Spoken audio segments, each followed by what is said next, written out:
이번 사연은 사연을 보내주신 분께서 비난을 받을 염려가 있어 제작을 재고했습니다. 하지만 사연자께서 욕을 감수하면서 당시 선임에게 마음을 전하고 싶다는 의지가 강했기에 제작을 하게 되었습니다. 용기 내어 사연 보내주셔서 감사합니다. 큰 용기를 내어 보내주신 소중한 사연이니만큼 무례한 댓글은 지양해 주시길 간곡히 부탁드립니다. 내 이름은 김광현. 게임을 좋아했던 나는 PC방에서 야간 아르바이트를 하며 시간을 보내다 2011년 5월 입대했다. 자대 배치받고 침상에 각 잡고 앉아있는데 와, 반갑다. 내가 네 맞선임이야. 이번 편의 주인공 핫해진 이병. 빨간 뿔테 안경, 까만 피부, 툭 튀어나온 광대와 입술. 물론 나도 잘생긴 편은 아니지만 와 진짜 심하게 못생겼다. 잘 지내보자고 웃을 때 광대가 돌출되며 금리가 반짝거렸는데 그 비주얼이 참 딱 봐도 고문관에 성격 안 좋을 것 같은 인상. 가까이 하고 싶지 않은 외모였다. 핫해진 이병은 선임들에게 참 많이 혼났다. 팔자걸음이라 걸음걸이부터 자주 지적받았고 마르고 허약한 체질이라 군대라는 곳에 참 안 어울리는 사람이었다. 나보다 2달 선임이지만 오히려 내가 더 빨리 군생활에 적응했던 것 같다. 그러던 어느 날 연대에서 특급 사수를 뽑는 대회가 열렸고 전 병력이 반드시 참가해야 했다. 그날부터 석식 이후 핫해진 일병을 볼 수 없었다. 나는 석식 이후 개인 정비 시간에는 늘 싸지방에 가서 컴퓨터를 했다. 가는 도중 창고에서 핫해진 일병을 발견했는데 PRI 연습을 하고 있었다. 팔꿈치와 무릎의 활동복이 조금 찢어진 것으로 봐서 꽤 많이 연습한 듯. 당시 중대장님은 전방에서 근무하다 오셨는데 사격의 중요성에 대해 항상 강조하셨다. 그래서 연대 특급사수 대회를 준비하는 기간 동안 사격술 연습을 원하는 병력의 경우 정비 시간에도 PRI의 총기를 사용할 수 있게 해주었다. 아무도 안 할 줄 알았는데 핫해진 일병이 그걸 하다니. 그런데 그냥 소대에서 하지 왜 창고에서 혼자. 궁금해진 나는 핫해진 일병님 왜 창고에서 연습하십니까?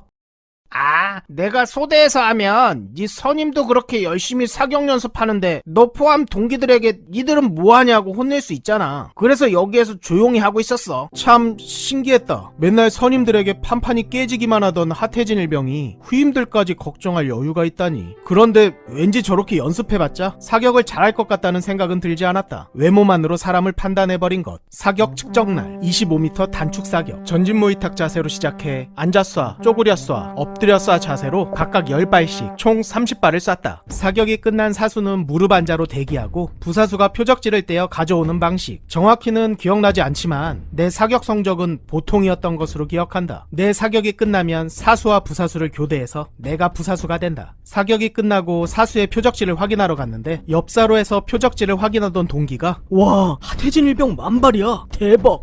뭐? 진짜야? 봐봐 정말이다. 만발. 체격도 작고 항상 혼나기만 하던 그 핫해진 일병이 이렇다고? 피나는 훈련의 성과였다. 그때 절대 그러지 말았어야 했는데 내 눈에는 그 표적지가 휴가증으로 보였다. 그래서 동기에게 야, 내 표적지와 바꾸자. 뭐? 야, 아무리 그래도 제발 나 요즘 힘들어. 응? 한 번만 제발. 응? 그렇게 건빵 주머니에 들어있던 내 표적지와 핫해진 일병의 표적지를 바꿔치기 했다. 결국 나는 3박 4일의 중대장 포상휴가를 핫해진 일병에게 뺏어서 대신 나가게 된다. 당시 나 포함 3명 정도 휴가를 나갔던 것으로 기억한다. 휴가를 나갈 때 핫해진 일병과 소대원들의 축하를 받았지만 떳떳하진 못했다. 그러지 말았어야 했는데 휴가는 너무나도 큰 유혹이었다. 핫해진 일병이 군생활 중 가장 많이 중얼거렸던 말이 포기하지마 핫해진. 열심히 해 핫해진. 이었다. 허약한 핫해진 일병의 모진 군생활을 버티게 해준 혼자만의 마법의 주문 같은 것이었을까? 그리고 눈물이 참 많은 사람이었다. 핫해진 일병은 느리지만 조금씩 선임들의 인정을 받았다. 하지만 나는 핫해진 일병을 인정하지 않았다. 그냥 마음에 안 들었다. 상병을 달고 얼마 되지 않아 막내가 들어왔는데 홍진혁. 결벽증이 정말 심한 홍진혁 이병은 2등병임에도 작업을 하다 말고 수시로 손을 씻으러 갔다. 그 때문에 작업이 더뎌졌고 부대원의 미움을 받아 힘든 나날을 보냈다. 그런 막내의 힘든 마음을 알아주던 건 핫해진 상병뿐. 나도 2등병 때 선임들에게 매일 혼났어. 라고 격려하며 웃긴 농담으로 위로하는 핫해진 상병을 보며 끼리끼리 잘 만났네 라고 비꼬아 생각했었다. 시간은 흘러 핫해진 병장의 전역이 얼마 안 남은 2012년 12월 내게 위기가 찾아왔다. 평소 게임을 정말 좋아했던 나는 몰래 외부에서 게임을 가져와 인터넷 없이 돌아가던 게임을 위병소 PC에 설치, 위병 조장을 할 때마다 게임을 즐겼다. 원래는 하고 지웠어야 하지만 이걸 지우면 처음부터 다시 해야 하는 불상사가 일어나기에 컴퓨터 내 깊숙하게 숨겨놨는데 부대 보안점검원 연대 정훈장교에게 딱 걸려버린 것. 워낙 인원이 적은 부대였기에 소문은 빨리 퍼졌고 금방이라도 내가 범인이라는 것이 들킬 것만 같아 안절부절했다. 젠장 걸리면 이거 무조건 영창인데. 아, 젠장. 어두운 내 안색을 보고 눈치를 챘던 걸까? 하태진 병장이 나를 불러 조심스럽게 물어봤다. 그 위병소 PC에 부적절한 파일 설치한 사람이 광현이 너니? 나는 너무 답답한 마음에 내가 미쳤지 라고 혼잣말을 읊조리고 말았다. 그러자 하태진 병장은 미묘한 미소를 지었고 다음날 징계위원회가 소집된다고 했다. 이런 하태진 병장이 나를 찔렀구나. 젠장. 그렇게 하태진 병장을 원망하는데 징계 당사자는 하태진 병장이었다. 내 잘못을 본인이 뒤집어쓰고 14박 15일 영창 징계를 받은 것. 더블백을 준비하는 하태진 병장의 뒷모습은 조금의 망설임도 없었다. 하태진 병장님, 너무 신경 쓰지 마. 몸 건강히 저녁 잘하고. 오히려 위로까지 하고 떠난 하태진 병장. 그렇게 하태진 병장이 떠나고 며칠 후 혹한기 훈련 가기 전 후임이 내게 커피 한잔 하자고 말을 걸었다. 저 기억하십니까? 그때 연대 특급 사격 측정 말입니다. 제가 부사수였던 거. 사격 측정 때 내 부사수였던 후임이 확인했을 때 분명히 만발이 아니었는데 갑자기 만발이라고 해서 의아했다고. 우리가 제일 끝사로라 바뀌었다면 하태진 일병밖에 없는 상황. 내가 휴가를 떠나고 고민 끝에 하태진 당시 일병에게 가서 얘기했더니 이미 알고 있었어.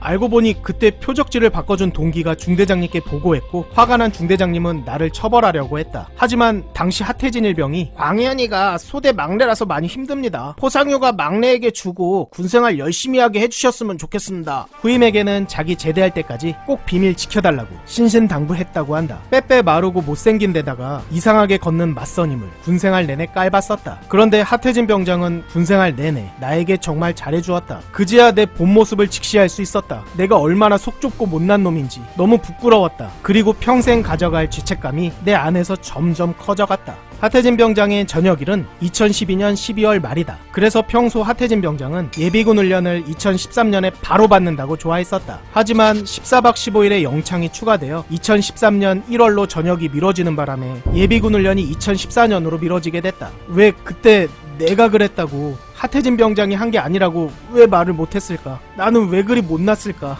너무 후회됐다. 그 이후 부대는 혹한기 훈련을 떠났고 근무 파견 나온 아저씨들 외에는 아무도 남지 않은 부대. 영창을 다녀온 하태진 병장은 아무도 없는 부대를 3일 동안 지키다가 그 누구의 축하도 받지 못한 채 쓸쓸히 전역한다. 하태진 병장에게 너무 미안한 마음에 전역 후 그의 SNS를 참고하여 복학한 학교로 찾아갔다. 무슨 과인지 알기에 과 건물로 가서 그를 기다렸다. 그리고 얼마 지나지 않아 그를 볼 수 있었다. 전역하고 머리를 길렀지만 빨간 뿔테 안경을 끼고 웃으면 광대가 크게 돌출된 모습이 여전해서 멀리서도 한눈에 알아봤다. 친구들 사이에서 활짝 한박 웃음을 짓는 하태진 병장을 보며 선뜻 나서지 못하고 멀리서만 바라보다 못난 발길을 돌렸다. 그렇게 11년이라는 시간이 지났다. 아직도 그 일을 생각하면 죄책감이 밀려온다. 관상은 과학이라는 말 믿지 않는다. 고문관 외모라고 생각했던 내 선임 하태진 병장은 엄청난 투지와 큰 용기를 가졌으며 그 누구보다 넓은 아량을 베풀었다. 이 영상이 나가면 분명 내게 비난이 쏟아질 걸 잘 알지만 이 영상을 통해 꼭 하태진 병장에게 전하고 싶은 말이 있다. 하태진 병장님, 미안합니다. 정말 미안합니다. 하태진 병장님이 이 영상을 본다면 제 마음을 알아줬으면 좋겠습니다. 당시 제게 베풀어준 아량을 떠올리며 직장 후배들에게 하태진 병장님 같은 선배가 되려고 노력하고 있습니다. 언젠가 만나게 되면 영상이 아니라 꼭 직접 제 입으로 사과를 하고 싶습니다. 항상 건강하고 행복하시기 바랍니다. 충성! 충성! 하사 최송이! 구독자 여러분께 드릴 말씀 있습니다. 여러분들의 소중한 군생활 이야기를 들려주십시오. 내가 겪은 재밌는, 무서운, 빵당한, 억울한, 역같은, 또라이 병사 등등 어떤 이야기라도 대환영입니다. 그러면 구라 적당히 잘 버무려 각색해서 열심히 제작할 겁니다. 설명란과 댓글에 이메일 주소가 있사오니 용기 내어 편안하게 적어서 보내주세요. 구독자 여러분들의 소중한 사연을 기다리고 있겠습니다. 감사합니다. 충성! 드디어 18년 만에 신년지가 완결됐습니다.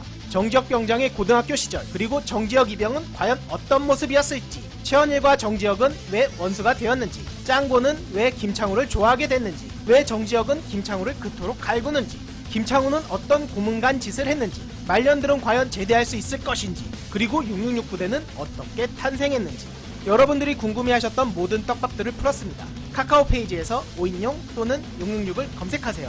감사합니다.